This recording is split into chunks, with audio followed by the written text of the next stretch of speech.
శ్రీశ్రవణం ఛానల్‌కి చిన్నారులందరికీ, శ్రోతలందరికీ కూడాను మరొక్కసారి స్వాగతం. ఈరోజు మనం మైత్రేయుడు గురించి చెప్పుకుంటున్నాం అనమాట. మైత్రేయ మహర్షి గురించి ఇదివరకు కూడా మన మహాభారత కథల్లో వాటిలో కూడాను ఈయన ప్రస్తావన వచ్చింది మనకి. ఎన్నో సార్లు ఈయన గురించి మనం చెప్పుకున్నాం. ఈ మహానుభావుడు గురించి ఈరోజు మనం ఇంకొంచెం డీటెయిల్డ్‌గా చెప్పుకుందాం. మైత్రేయుడు మనకి అత్రి మహర్షి వంశ పరంపరలో జన్మించాడు అని చెప్పుకోవచ్చనమాట. ఆయన పరాశర మహర్షికి శిష్యుడు. ఎప్పుడూ 12 సంవత్సరాల వయసు గల పిల్లవాడిలానే కనబడతాడటాయన.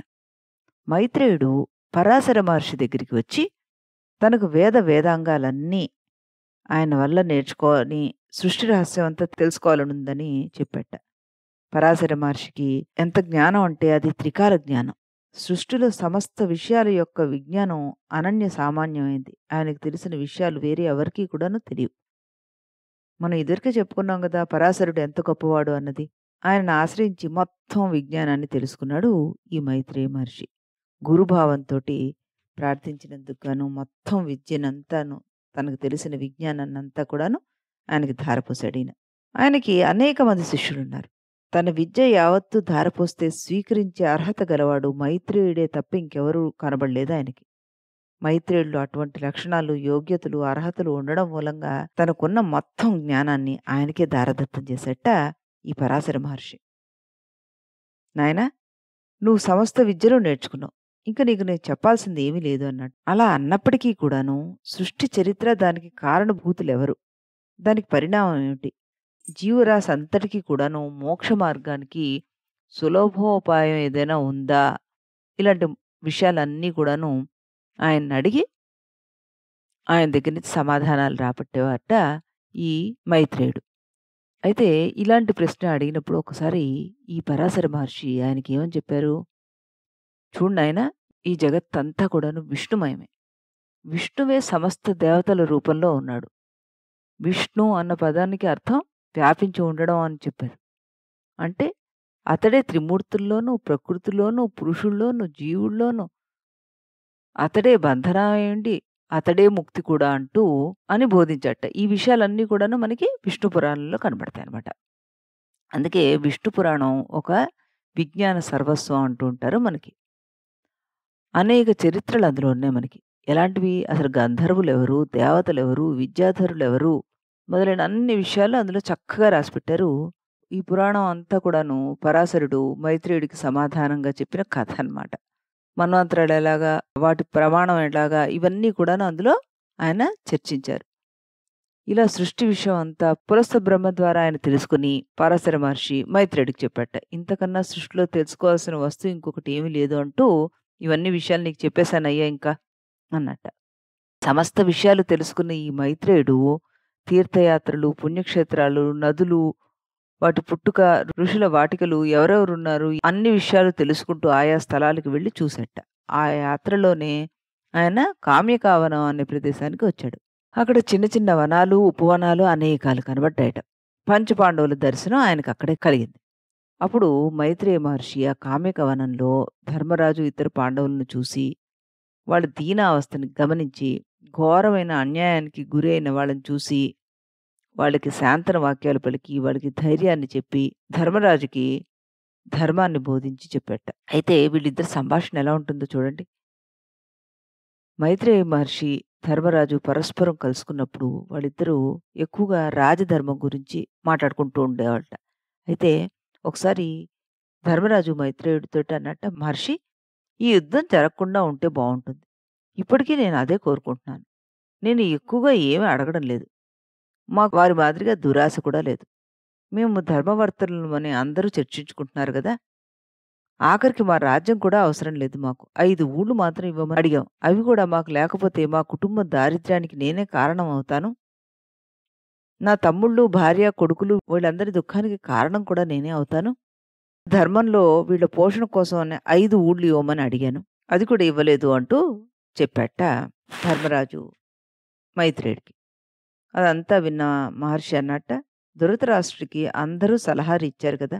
వాళ్ళందరినీ కాదన్నాడు.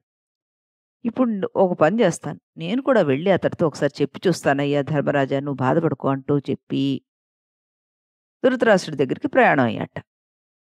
వ్యాస మహర్షి తన దివ్య దృష్టితోటి ఆయన రాకను గమనించాడు. వెంటనే సంభ్రమంతోటి ధృతరాష్ట్రుడి దగ్గరికి వెళ్లి, "నాయనా, నీకు చివరిసారిగా మరొకసారి సలహా ఇవ్వాలనుకుంటున్నాను. జగత్పూజ్యుడైన మైత్రేయ మహర్షి నీ ఆహ్వానం లేకుండా నీ దగ్గరికొస్తున్నాడు. ఎంత వారైనా పిలిచి ఆరాధించిన ఆయన ఎవరింటికి వెళ్ళరు. ఇప్పుడు ఎక్కడో నువ్వు పుణ్యం చేసుకున్నావు గాబట్టి, నువ్వు పిలవకపోయినా నీ ఇంటికొస్తున్నాడు. ఆయన హితబోధ నువ్వు విను. నీ కొడుకు చేత వినిపిస్తావో, నువ్వు వింటావో మీ ఇష్టం. మీరందరూ క్షేమంగా ఉండడమే నాకు కావాల్సింది. మీ అన్నదమ్ముల పిల్లల మధ్య సత్సంబంధాలు మళ్ళీ పెరగాలి. ఇదే నేను కోరుకునేది." మైత్రేయుడు ధర్మపక్షపాతి, న్యాయపక్షపాతి కానీ, మనుష్య పక్షపాతి కానీ కాడతను. ఆయన వాక్కు అమోఘం సుమ. పరాశర మహర్షి అంతటి వాడు ఆయనకి విజ్ఞాన సర్వస్వాన్ని బోధించాడు.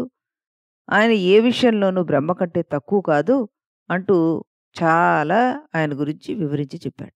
ముందుగానే వ్యాసుడి చేత మైత్రేయుడి రాకను గురించి తెలిసింది కాబట్టి స్వాగతం పలకడానికి ధృతరాష్ట్రుడు సిద్ధంగా ఉన్నాడు. ఆయన రాగానే వెళ్ళి నమస్కరించి అర్ఘ్యపాద్యాలిచ్చి కూర్చోబెట్టి, "మహాత్మా, తమరు ఎక్కడి నుంచి వస్తున్నారు? తమరి రాకకు కారణం ఏంటి? మాకు మీరిచ్చే ఆజ్ఞ ఏంటో చెప్పండి. మీ ఆజ్ఞను శిరసావహిస్తాను" అంటూ చాలా వినమ్రతతోటి పలికట. అప్పుడు మైత్రేయ మహర్షి చెప్పాట, "ధృతరాష్ట్ర, నేను పాండవుల ఆశ్రమం నుంచి వస్తున్నానయ్యా." అనగానే వెంటనే ధృతరాష్ట్రుడు, "పాండవులు క్షేమంగా ఉన్నారు గదా?" అని అమిత వాత్సల్యంతోటి అడిగట. అప్పుడు మైత్రేయుడు ఆయనతోటి, "పాండవులు ధర్మపరాయణులు. వాళ్ళు ఆహ్వానించకపోయినప్పటికీ పాండవులను అనేక మంది మునులు, మహర్షులు వచ్చి ఆశీర్వదించి వెళుతారు. వాళ్ళకది క్షేమం కాక మరేమవుతుంది? వాళ్ళు కుశలంగానే ఉన్నారు గానీ, కుశలంగా లేనివాడివి నువ్వు. నేను రాబోయే ఆపద గురించి తెలిసి నీ మీద దయదలిచి బోధ చేయడానికొచ్చాను. పాండవులు ఇదివరకు తాము చేసిన ప్రతిజ్ఞని తప్పినా, ధర్మం తప్పినా సూర్యచంద్రులు తమ గతులు తప్పుతారు. అంత గొప్పవాళ్ళు వాళ్ళు. పాండవులు వారు చేసిన ప్రతిజ్ఞను తప్పరు. ధర్మం కూడా తప్పరు వాళ్ళు. ఈ 2 విషయాలు నువ్వు గుర్తుపెట్టుకో" అని సులభంగా అర్థమయ్యే విధంగా ఒక్క మాటలో చెప్పాట. ఇంకా ఆయన పలుకులు కొనసాగిస్తూ ఏమన్నాడు, "అలాంటి ధర్మవర్తనులకు నీ కొడుకైన దుర్యోధనుడు అకారణంగా కేవలం మాత్సర్యం వలన, అసూయ వలన, దుష్టబుద్ధితోటి అపకారం చేశాడు. ఇప్పటికైనా మించిపోయిందేం లేదు. కురు వంశానికి అంతటికీ క్షేమకరమైన మార్గం ఒకటుంది. పాండుపుత్రులు ఒక్కొక్కరు ఇంద్రుడితో సమానమైన మహాపరాక్రమవంతులు. 100 ఏనుగుల బలపరాక్రమాలు, రణధీరులు, ఉగ్రయోధులు, ఉత్సాహపరులు. వారిలో భీముడు ఒక్కడే హిడింబుడిని, కీచకుడిని చంపగలిగాడు. మామూలుగా మానవ బలం చూసుకున్నా మీరు వాళ్ళతో సమానం కాదు. ఇక ధర్మబలం అసలు లేనే లేదు మీ దగ్గర. కాబట్టి మీ క్షేమం కోరి నేను చెప్తున్నాను. వాళ్ళతో స్నేహం చేసుకోండి. సత్సంబంధాలు పెంచుకోండి. వంశాభివృద్ధికి పాటుపడండి" అంటూ హితబోధ చేశాట. మైత్రేయ మహర్షి హితవాక్యాలు విన్న దుర్యోధనుడు నిర్లక్ష్యంగా ఆయనతోటి, "నువ్వు మాకు ధర్మపన్నాలు చెప్పడానికి వచ్చావా? పాండవులు నిన్ను ప్రార్థిస్తే మాకు చెప్పడానికి వచ్చావు కాబోలు. మా దయను కోరి మా దగ్గర స్తోత్రం చేస్తున్నావా?" అని తిరస్కార భావంతో మాట్లాడాట. అయినప్పటికీ మైత్రేయ మహర్షి శాంత స్వభావంతోటి, "పాండవులకు వాసుదేవుడు, దుష్టజుమ్నులు బంధువులు, సహాయకులు. జరామరణాలు పొందే మానవ మాత్రులెవరూ వాళ్ళని యుద్ధంలో జయించలేరు సుమా. నీకు మళ్ళీ చెప్తున్నాను విను. సంధి చేసుకో, క్షేమంగా ఉండు. నీ రాజ్యభాగం తీసుకుని పాలించుకో. సుఖ సంతోషాలతో జీవించు. అదే నువ్వు చేయదగిన సత్కార్యం" అంటూ బోధ చేసేట మళ్ళీ.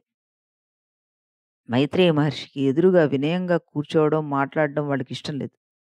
దుర్యోధనుడు ఎదురుగా సమానంగా కూర్చుని కాలి బొటన వేలను నేల మీదకి రాయడం, మీసాలు దువ్వడం, కోపంతో కళ్ళు ఎర్రచేయడం, పళ్ళు పటపటా కొరగడం, గద తిప్పుతూ ఉండడం, తొడలు గట్టిగా కొట్టుకుంటూ వికటంగా నవ్వడం మొదలైన వెకిలి చేష్టలన్నీ చేశాట. "నాకు బోధ చేయడానికి వచ్చావా నువ్వు" అన్నట్టుగా అంటూ పరిహసించాట. పెద్దల ఎదురుగా, అందులో మహర్షుల ఎదురుగా అంత అసభ్యతగా, సంస్కారం లేకుండా ప్రవర్తించాడు ఈ దుర్యోధనుడు. దుర్యోధనుడి చర్యలకి మైత్రేయుడు చాలాసేపు సహనం వహించట. చివరికి ఆయనకు కోపం వచ్చింది. ఆ కోపంలో దుర్యోధనుడితోటి అన్నట్ట, ఒరి దుర్యోధన, నీ క్షేమం కోరి ఏ పక్షపాతం లేకుండా నీకు హితబోధ చేయడానికి వస్తే నన్ను అవమానించావు. ఎలాగైనా యుద్ధం తప్పదు. నా మాట నిజమై తీరుతుంది. దానికి తిరుగులేదు. ఆ యుద్ధంలో ఎలాగూ నీకు ఓటమి తప్పదు. నీ 2 తొడలు ఏవైతే నువ్వు కొట్టుకుంటున్నావో అవి విరిగి నువ్వు మట్టిలో పడి దొర్లుతూ చచ్చిపోతావు అంటూ, అప్పటికి కూడా నీకు ఈ అహంకారం పోదు అంటూ శపించి వెళ్ళిపోయాట. ధృతరాష్ట్రుడు కొడుకు పక్షాన మైత్రేయి మహర్షి పాదాల మీద పడి క్షమించమని అడిగట.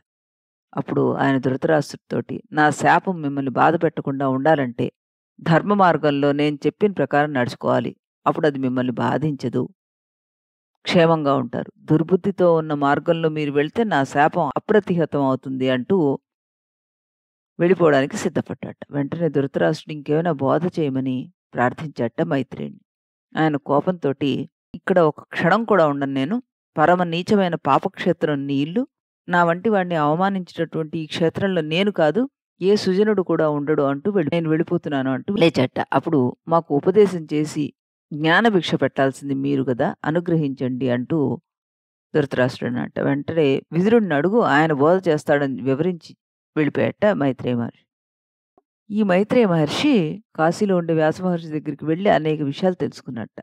కల్మషం అనేది తపస్సు చేయడం వల్ల పోతుందని, దుఃఖం పోగొట్టుకోవడానికి పుణ్యకార్యం నిర్వహించాలని, ఇటువంటి అనేక విషయాలు ఆయన ఎంతోమందికి బోధించడమే కాకుండా ఆయన స్వయంగా తెలుసుకుని ఆచరించారనమాట. ఇలాంటి మహానుభావులు మన భారత చరిత్రలో ఉన్నందుకు మనం ఎంతో గర్వించాల్సిన విషయం. మళ్ళీ రేపు మనం మరొక మహర్షి గురించి తెలుసుకుందాం. అంతవరకు సెలవు.